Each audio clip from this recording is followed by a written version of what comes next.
Kedatangan bangsa Inggris ke Indonesia sama seperti bangsa Eropa lainnya, yaitu Spanyol, Belanda, dan Portugis. Latar belakang Inggris menjajah Indonesia adalah untuk menguasai sumber rempah-rempah yang mereka ibaratkan dengan mutiara dari timur. Dengan menguasai Indonesia saat itu, Inggris berambisi untuk menguasai wilayah Nusantara secara keseluruhan, karena didorong kondisi semakin sulitnya mendapatkan rempah-rempah. Pada tahun 1577, pelayaran bangsa Inggris mencari rempah-rempah dimulai oleh Prancis. Drake yang berlayar ke arah barat menyusuri Samudra Atlantik. Pada saat itu, ia menghadapi badai besar dan harus menepi ke daratan. Drake menepi di Teluk San Julian dan melanjutkan pelayaran menuju Selat Magellan di ujung Amerika Serikat.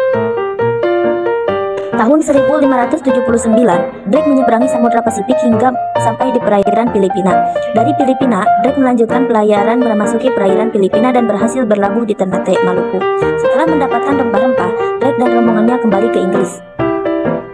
Pada tahun 1591, ekspedisi kedua yang dipimpin oleh George Raymond dan James Lancaster berlayar dengan tujuan ke India Timur melalui Tanjung Harapan, tetapi perjalanan ini tidak berhasil dikarenakan kapal George Raymond tenggelam dan terpaksa kembali. Tahun 1591, rombongan Lancaster maskapai EIS berhasil tiba di Aceh melalui Selat Malaka dan meneruskan perjalanan hingga ke Banten.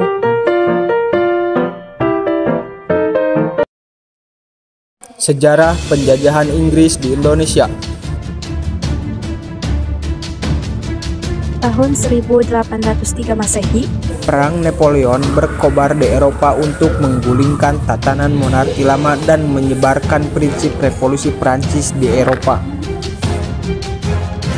Lalu pada tahun 1808 Masehi, Prancis menduduki Belanda. Kekuatan anti-revolusi ditumpas oleh pro-revolusi dan tentara Prancis Louis Napoleon diangkat menjadi Raja Belanda. Dan di bulan November 1810 Masehi, Armada Prancis dikalahkan oleh armada Inggris di Samudra Hindia. Lalu pada bulan Februari tahun 1811 Masehi, armada Belanda dikalahkan oleh Inggris, Maluku dan Sulawesi diambil alih oleh Inggris. Selanjutnya pada bulan Agustus tahun 1811 Masehi, armada Inggris mengepung Pulau Jawa, Cirebon, Tegal, Surabaya jatuh ke tangan Inggris. Inggris kemudian mendarat di Cilincing dan mengepung Batavia, Jakarta Kota. Pasukan Prancis Belanda mundur ke Fort Cornwallis di Jatinegara.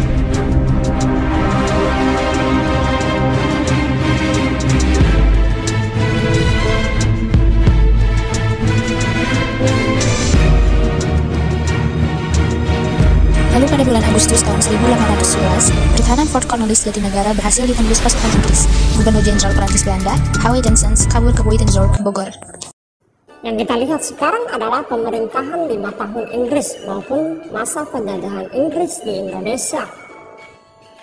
Penjajahan bangsa Inggris. Jadi Inggris berkuasa di Indonesia hanya sekitar 5 tahun, yaitu pada tahun 1811 sampai 1816. Bagaimana sejarah awal masuknya penjajahan bangsa Inggris ke Indonesia? Sebelumnya kita tahu bahwa bangsa Indonesia dijajah oleh pemerintah kolonial Hindia Belanda, di mana pada saat itu yang memerintah sebagai gubernur jenderal adalah John William Johnson. Di Indonesia yang memerintah hanya sangat singkat. Beliau menggantikan sebelumnya gubernur jenderal yaitu Herman William Dendels yang sangat kejam. Hanya dalam waktu 6 bulan, bendera Prancis yang berkibar di Indonesia pada masa pemerintahan John William Johnson akhirnya diganti oleh bendera Inggris. Apa yang mengakibatkan hal ini? Hal ini diakibatkan oleh banyak kerajaan ataupun raja-raja di Indonesia yang tidak bersimpati dengan penjajahan kolonial Hindia Belanda yang sangat kejam. Sehingga ketika Inggris masuk, mereka bersimpati terhadap Inggris ini. Walaupun mereka tahu bagaimana tabiat atau sifat asli daripada penjajah Inggris. Sehingga 3 Agustus 1811, Angkatan Laut Inggris mendarat di Batavia di bawah kepemimpinan Gilbert Elliot, Lord Minto, dan Thomas Stamford Raffles. Armada Laut Inggris saat itu terdiri atas 100 kapal dan 1.200 orang prajurit. Pertempuran hebat pun segera terjadi di Jatinegara yang berlangsung hampir 16 hari. Di sini, John William Johnson semakin terdesak mundur ke Bogor. Dari Bogor sampailah ke Semarang. Akhirnya di sini Johnson tidak sanggup lagi melakukan perlawanan dan akhirnya mengakui kekalahan terhadap Inggris. Hal inilah ditandai dengan ditandatanganinya suatu perjanjian yang dikenal dengan Perjanjian Tuntang ataupun Kapitulasi Tuntang, di mana di sini disepakati bahwa Pulau Jawa dan sekitarnya itu diserahkan kepada Inggris. Semua tentara Belanda menjadi tawanan Inggris dan orang-orang Belanda juga dipekerjakan dalam pemerintahan Inggris. Kita lihat bagaimana pemerintahan 5 tahun Inggris. Jadi setelah resmi menjajah Indonesia, diangkatlah Thomas Stampor Raffles menjadi gubernur di Indonesia dengan wakilnya adalah Robert Rollo Gillespie. Pedoman Raffles dalam memerintah itu ada 3 asas. Yang pertama adalah menghapuskan kerja rodi dan tanam paksa, karena kata beliau hal ini tidak sesuai atau tidak manusiawi. Yang kedua adalah peranan bupati sebagai pemungut pajak itu dihapuskan dan peran bupati dijalankan sebagai pemerintah modern, artinya pemerintah yang sudah digaji oleh pemerintah Inggris. Yang ketiga adalah menerapkan sistem sewa tanah dengan dasar bahwa tanah itu adalah milik pemerintah. Inilah pertama kali nantinya Indonesia diperkenalkan sistem land rent ataupun sistem sewa tanah. Kita lihat bagaimana kebijakan Raffles dalam bidang politik. Inggris menjalankan politik pecah belah di Indonesia. Apa bukti daripada itu? Buktinya adalah pada tahun 1813 Kerajaan Yogyakarta itu dipecah menjadi 2, yaitu Kesultanan Yogyakarta dan Paku Alaman. Bahkan di sini Kesultanan Banten dan Cirebon itu dihapuskan oleh Kerajaan Inggris ataupun penjajah Inggris, sehingga kedua bekas kerajaan itu di bawah penguasaan Inggris. Yang ketiga, bidang pemerintahan, Inggris juga membagi Indonesia menjadi 4 daerah pengawasan untuk mempermudah dalam memperhatikan daerah-daerah jajahannya, yaitu daerah Jawa, Sumatera, Malaka, dan Maluku. Sementara Pulau Jawa di sini dibagi menjadi 16 keresidenan. Itu sudah termasuk di dalamnya adalah Banten dan Cirebon. Dalam bidang ekonomi, kebijakan-kebijakan Raffles adalah, inilah yang saya katakan tadi, Raffles memperkenalkan sebuah sistem baru di Indonesia, yaitu sistem sewa tanah ataupun disebut dengan land rent. Sistem ini kenapa bisa diperkenalkan ke Indonesia? Karena keberhasilan daripada Inggris menerapkan sistem sewa tanah di tanah jajahannya yaitu India. Sehingga berharap sistem ini berhasil diterapkan di Indonesia. Petani diberikan kebebasan untuk menanam tanaman ekspor. Artinya di sini petani boleh memilih tanaman apa saja yang ingin ditanam. Sedangkan pemerintah hanya berkewajiban untuk membuat pasar untuk merangsang petani menanam tanaman ekspor yang paling menguntungkan.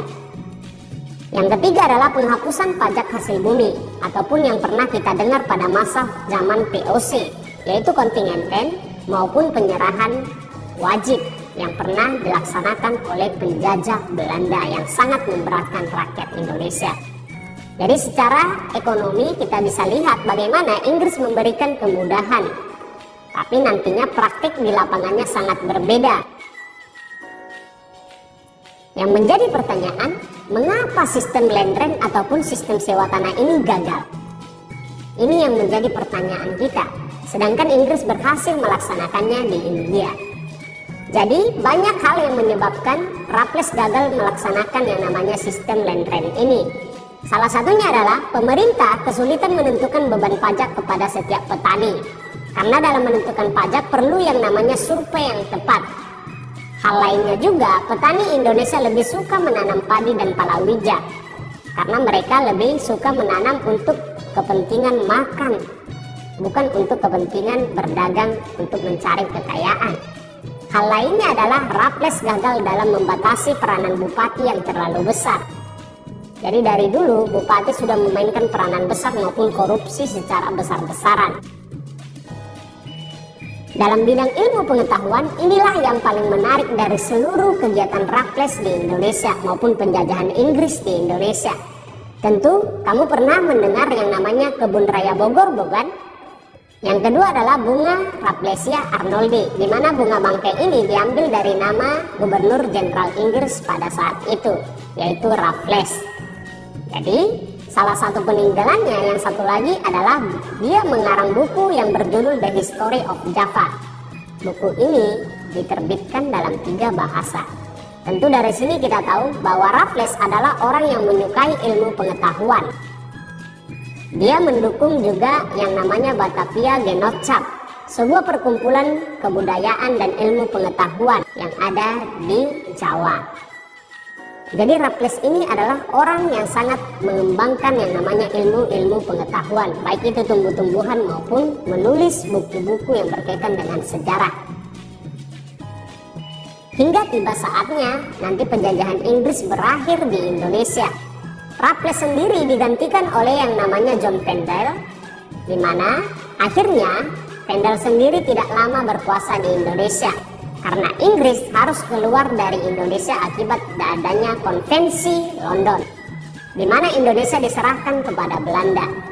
John Tyndall secara resmi menyerahkan Indonesia kepada Belanda pada tahun 1816 dan resmilah Indonesia kembali ke tangan penjajah Belanda. Tentu kita bertanya, apa itu Konvensi of London? Jadi, Konvensi of London ini adalah kesepakatan antara Inggris dan Belanda, di mana kita tahu pada saat itu Belanda dijajah oleh Prancis, yang saat itu Prancis dikuasai oleh Napoleon Bonaparte. Hingga akhirnya Napoleon Bonaparte sendiri menyerah kepada kerajaan Inggris.